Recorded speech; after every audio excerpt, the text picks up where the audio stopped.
शिवसेनेचे नेते आणि महाराष्ट्राचे लाडके मुख्यमंत्री एकनाथजी शिंदे यांचा उद्या वाढदिवस आहे। त्यानिमित्ताने पुढचे 3 दिवस आज उद्या आणि परवा अनेक उपक्रम घेण्यात आलेले आहेत।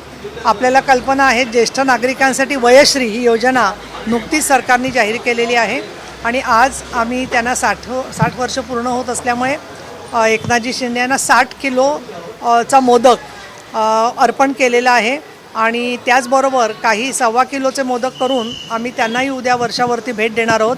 पुणे शहराचे शहर प्रमुख प्रमोद उर्फ नाना भानगिरे, तसंच जिल्हा प्रमुख रमेश कोंडे, महिला आघाडी प्रमुख पूजा रावेतकर आणि अनेक अन्य कार्यकर्ते पदाधिकारी यांच्या माध्यमातून ही आज आम्ही आरती केलेली आहे। आणि मुख्यतः साकडं हेच आहे की कार्यतत्पर आणि लोकांच्या मदतीला धावून जाणारे, मग ते इर्शालवाडी असेल किंवा कुठे लागलेली आग असेल किंवा अन्य प्रश्न असतील, त्याच्यामध्ये जास्तीत जास्त जीवाचा रान करणारे जे आमचे मुख्यमंत्री आहेत एकनाथजी शिंदे यांना दीर्घायुष्य मिळावं, त्यांच्या वाटेमधली जी संकट आहेत ती दूर व्हावीत आणि आमचे जे पदाधिकारी आहेत सगळे त्यांनाच प्रत्येकाला सुख आरोग्य तर मिळावंच। परंतु त्याचबरोबर नुकतीच आता लोकसभेची निवडणूक येणारे, काही दिवसामध्येच आचारसंहिता लागेल, तर भारताचे पंतप्रधान म्हणून माननीय श्री नरेंद्र मोदीजी यांना परत एकदा जनतेने कौल द्यावा। पुणे शहरात आणि सगळ्या पश्चिम महाराष्ट्रात लोकसभेला आमच्या शिवसेना, भाजप, राष्ट्रवादी काँग्रेस युतीचे अधिकाधिक खासदार निवडून यावेत आणि एकनाथजी शिंदे त्याचबरोबर सन्माननीय देवेंद्र फडणवीस आणि अजितदादा पवार या तिघांच्या नेतृत्वाखालच्या सरकारला आणि एकनाथजी शिंदे यांच्या मुख्यमंत्रीपदाला परत एकदा लोकांनी पसंतीची मोहर उमटवावी अशा पद्धतीची प्रार्थना मी दगडूशेठ हलवाई गणेशाकडे केलेली आहे। इतक्या वर्षामध्ये श्रीमंत दगडूशेठ हलवाई यांच्याकडे आम्ही ज्या ज्या प्रार्थना करतो ईश्वराकडे, त्यातल्या बऱ्याचशा, म्हणजे मी असं म्हणेन सर्व नाही पण बऱ्याचशा संकल्प पूर्ण झालेले आहेत। त्यामुळे त्याबद्दल देवाचे आभार मानले, आम्ही कृतज्ञ आहोत या संदर्भामध्ये। आणि तुम्ही पण आम्हाला प्रेमाने प्रश्न विचारत ही एक प्रार्थना केली। सातत्याने संजय राऊतांकडून आरोप होत आहेत, वेगवेगळे पुणे शहरातले किंवा जे बाह्य आहेत त्यांचे फोटो जे आहेत ते ट्विट केले जातात, म्हणजे का टार्गेट केले जातात? नाही, मला असं वाटतं की आत्ता आपण देवाच्या दारी सगळेजण पवित्र विचार करत असतो, त्यामुळे असे जे काही आरोप प्रत्यारोप असतात त्याच्या पलीकडे जाऊन आपण कुठेतरी गैरसमज न पसरवता सार्वजनिक जीवनामध्ये आपल्या शेजारी कोण उभं राहतं हे आपल्या हातात निर्णय नसतो। गर्दीमध्ये हे प्रत्येकाची परिस्थिती असते आणि म्हणून मला असं वाटतं की त्यांचा आणि कुणाचाही काय संबंध आहे हे जरूर तपासलं गेलं पाहिजे, परंतु त्याच्या पलीकडे जाऊन कुणाच्याही व्यक्तीच्या टीकेवरती उत्तर देण्याएवढं ती महत्त्वाची मला वाटत नाही। कुठली? पुणे शहराचे?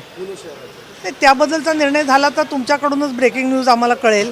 त्यामुळे मला असं वाटतं की हा जो विषय असतो तो सर्व पक्षश्रेष्ठींच्या अखत्यारीतला विषय असतो, परंतु पुण्याला कार्यक्षम लोकांचे प्रश्न सोडवण्यासाठी अत्यंत पुढाकार घेऊन दिल्लीशी समन्वय ठेवू शकतील आणि संवेदनशीलपणे काम करतील अशा प्रकारचं सर्वसमावेशक नेतृत्व लोकसभेसाठी मिळावं अशी आमची सगळ्यांची अपेक्षा आहे। राऊतांनी आत्ता पुन्हा काही मिनिटांपूर्वीच ट्विट केलं आहे, रोज ट्विट करतातच आहेत, शिंदेंसोबत आणखी एक गुंड आहे ज्याच्यासोबत सार्वजनिक ठिकाणी हा फोटो। गुंडांबद्दलच्या फोटोंचा अभ्यास काही माझा तेवढा अजून झालेला नाही आहे, त्यामुळे मी त्याच्यावर काही भाष्य करणार नाही। टाइम्स नावचा सर्वे आलेला आहे ज्याच्यामध्ये इंडियाला जवळपास 366 जागा देशभरात मिळतील असा अंदाज आहे। महाराष्ट्राचा विचार करता 39 जागा महायुतीला मिळतील आणि 9 जागा ज्या आहेत त्या महाविकास आघाडीला मिळतील। एकनाथ शिंदे भाजपसोबत गेलेले आहेत, अजित पवार आता महायुतीमध्ये आलेले आहेत, त्याचा फायदा लोकसभेला होईल?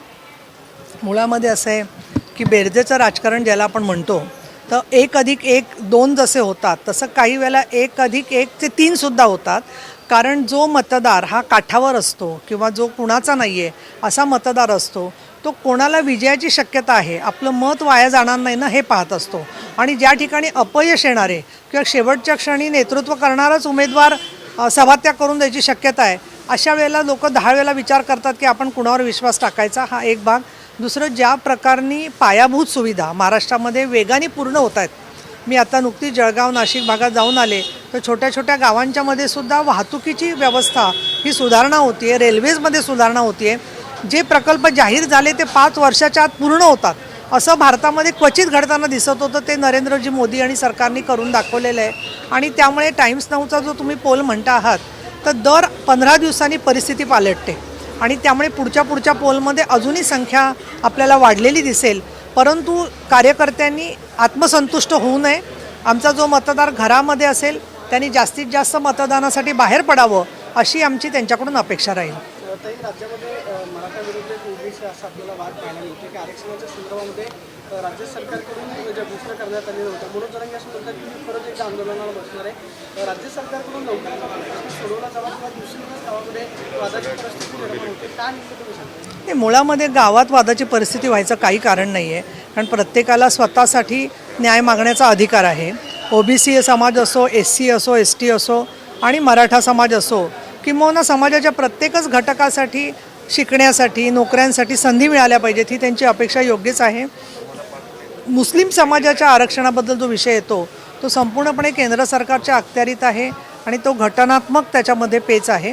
बाकीच्या समाजाच्या बद्दल जिथे जिथे शक्य होईल तिथे राज्य आणि केंद्र यांचा समन्वय करून कुठल्याही समाजाच्या घटकावर अन्याय न होता त्यांना आरक्षण द्यायचं बाध्यता, प्रतिबद्धता, वचनबद्धता मुख्यमंत्री एकनाथ शिंदे, उपमुख्यमंत्री देवेंद्र फडणवीस आणि अजितदादा पवार आणि स्वतः नरेंद्रजी मोदी आणि अमित शहा यांनी व्यक्त केलेली आहे.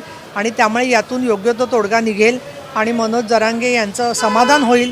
त्यांनी आणि एकनाथ शिंदे यांची सभा तुम्ही जर का पाहिली असेल तर एक महाराष्ट्रातली ती ऐतिहासिक घटना आहे की आलेले अनुयायीसुद्धा शिस्तबद्ध आहेत आणि मुख्यमंत्र्यांच्या शब्दाला ते सन्मान देत आहेत आणि जरांगेंच्या मनाला एकनाथजी शिंदे यांचे लोक सहकार्य करत आहेत. ही जी शांततामय मार्गाने प्रश्न सोडवण्याचा प्रयत्न असतो तो मला असं वाटतं महाराष्ट्रामध्ये फार महत्त्वाचा आहे. ते कामं नव्हे इरा गबाळ्याचे. आणि म्हणून मी एकनाथजी शिंदे यांनी जो इतिहास घडवला तसाच तो इतिहास परिपूर्ती करण्यासाठी आम्हाला शक्ती मिळो हीच माझी ईश्वराकडे प्रार्थना आहे. छगन भुजबळ असं म्हणतात की मी मागेच राजीनामा दिलेला आहे. छगन भुजबळांच्या राजीनाम्यासंदर्भात अजूनही निर्णय झालेला नाही. छगन भुजबळ नाराज आहेत अशी एक चर्चा आहे. छगन भुजबळांनी जी भूमिका घेतलेली आहे ओबीसीच्या संदर्भात ती योग्य आहे असं वाटतं? ओबीसींचा जे प्रश्न आहेत ते अनेक स्वरूपाचे आहेत. त्यांच्या रोजगाराच्या बद्दलचे मुद्दे आहेत, काही मुलांच्या शिक्षणाबद्दलचे मुद्दे आहेत. पण मला हा प्रश्न पडतो की कोणी समाजाचे घटक असो त्याच्यामधल्या महिलांना त्याच्यामधलं आरक्षण मिळावं. मग त्या ओबीसी असो, मराठा समाज असो किंवा SC ST असो. तर अनेक महिला म्हणतील आम्हाला आमच्या जातीला मिळालं आरक्षण की प्रश्न सुटेल. पण तसं होताना दिसत नाही. पण महिला आरक्षणाचा विषय जो आहे तो फक्त राजकारणापुरता मर्यादित नाही आहे. तर महिलांना शिक्षण, रोजगार याच्यातसुद्धा प्राधान्य असलं पाहिजे. याच्यावर या सगळ्या नेते मंडळांनी एकवटावं अशी माझी महात्मा फुले आणि डॉक्टर बाबासाहेब आंबेडकर यांना स्मरून त्यांना विनंती आहे.